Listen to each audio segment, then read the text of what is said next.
La nouvelle année nous a apporté un nouveau film d'horreur, mais aussi, malheureusement pour moi, une grippe, un rhume, quelque chose, je sais pas. Donc, soyez indulgents si jamais je sonne pas aussi bien ou j'ai pas autant d'énergie. Mais ça m'empêchera définitivement pas de faire mes critiques de films. Au moins, ça peut me permettre de faire le fameux son du film.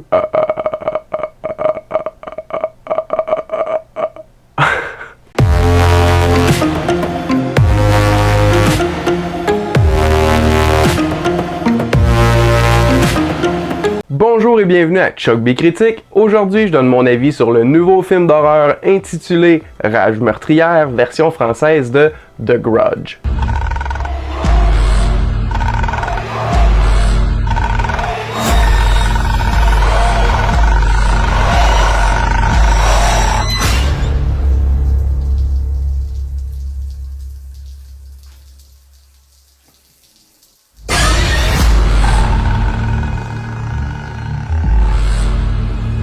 C'est écrit et réalisé par Nicolas Pesce et co-scénarisé par Jeff Buhler. En gros, ça raconte l'histoire de plusieurs personnes, tous reliées par une malédiction mortelle qu'ils tentent d'élucider afin d'y mettre fin une bonne fois pour toutes. Il s'agit du deuxième remake de la version originale japonaise de 2002 intitulée Ju-On, écrit et réalisé par Takashi Shimizu, qui a aussi réalisé le premier remake de 2004 ainsi que sa suite 2 ans plus tard. Et il n'y a absolument pas rapport avec le troisième qui est sorti directement en DVD. Mais par contre, la franchise originale, elle, a pas du tout cessé d'évoluer. Au point où ils n'ont pas fait un, mais bien 2 films en 3D, et qu'ils l'ont même fait affronter la petite fille du cercle.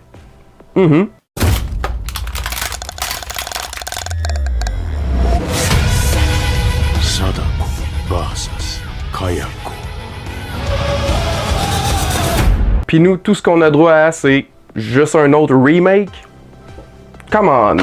En débutant, je dois dire que la manière dont les 3 histoires interreliées qui nous sont présentées apporte, à mon avis, beaucoup plus de confusion que de mystère. On alterne entre 3 petites histoires qui se déroulent respectivement en 2004, 2006 et 2008, afin d'essayer d'alimenter l'intrigue autour de la raison qui les connecte tous ensemble. Je sais que ce type de prémisse fait partie intégrante de la série de films d'horreur originale, mais habituellement, elle est développée de façon beaucoup plus cohérente. Puisque je connais déjà cet univers, j'étais un peu moins perdu, mais cependant, ça me donnait l'impression qu'on étirait inutilement le mystère de cette malédiction. Ce qui est assez dommage, surtout lorsqu'on prend en considération le talent des acteurs et actrices qui ont été choisis pour interpréter ces personnages. John Cho et Betty Gilpin sont vraiment très bons, mais j'aurais voulu en voir davantage de ces deux-là ensemble. Demian Bichir, qui jouait Bob dans The Hateful Eight, Who's the idiot broke the damn door?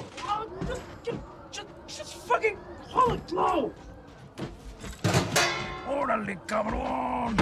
est aussi très bon, mais selon moi, on lui a donné un rôle plutôt limité. Lin Shaye, qu'on a découvert dans la série de films Insidieux, interprète super bien une femme consumée par la rage meurtrière en question. Mine de rien, cette actrice devient tranquillement la prochaine Tony Todd, Robert Englund ou Tobin Bell. Andrea Riseborough, qui a, disons, le rôle principal, a quand même réussi à tirer son épingle du jeu avec son interprétation d'une policière veuve prête à tout pour protéger son fils. Donc, je sais pas si vous comprenez ce que je veux dire, beaucoup de talent, très sous-utilisé. Côté épouvante, ben oui, parce que c'est un film d'horreur, eh bien, j'ai été un peu déçu. Il y a bien quelques scènes un peu gore, mais dans l'ensemble, je trouvais que ça manquait d'horreur, tout simplement. De plus, les moments de suspense m'étaient moins satisfaisants que ce que j'aurais voulu. Mais au moins, il n'y a pas une abondance de jumpscares faciles, donc il y a ça. Mais il y avait comme une sorte de teinte jaunâtre au film que j'ai absolument pas apprécié. Peut-être que c'était pour illustrer les effets de la rage meurtrière, mais pour moi, ça l'enlevait simplement de l'ambiance au film. Personnellement, j'ai trouvé que l'ensemble de l'œuvre manquait d'atmosphère lugubre. Et c'est assez décevant compte tenu que le film précédent du cinéaste, The Eyes of My Mother, a quant à lui énormément d'ambiance terrifiante, avec une magnifique photographie en noir et blanc, et un design du son à donner des frissons dans le dos. J'ai écouté son film spécialement pour me préparer pour cette critique et j'ai vraiment aimé, mais ça m'a donné des attentes pour le nouveau film qui ont absolument pas été remplies. Puis là, j'ai même pas parlé encore du fait que c'est un remake. Fondamentalement, j'ai rien contre les remakes, reboot, rebootquels, mais à condition bien sûr qu'on y ajoute quelque chose de nouveau et différent. Un remake copié plan pour plan comme Psycho de Gus Van Sant est un bon exemple du pire de ce qu'on peut faire selon moi, et à l'opposé, le nouveau Evil Dead représente à merveille le type de remake parfait, du moins à mon avis. Et donc celui-ci se situe juste dans le milieu, c'est-à-dire un bon effort mais sans plus. En passant, j'ai aussi réécouté le remake de 2004, et bien que c'était un peu meilleur dans mes souvenirs, je l'ai nettement préféré à cette nouvelle version. Par contre, je dois quand même dire que j'ai apprécié le fait qu'ils aient connecté les événements du film original à celui-ci. On a aussi droit à une petite scène reproduisant un moment connu de cette série de films, c'est-à-dire la fameuse scène dans la douche. Non, pas celle-là, celle-ci.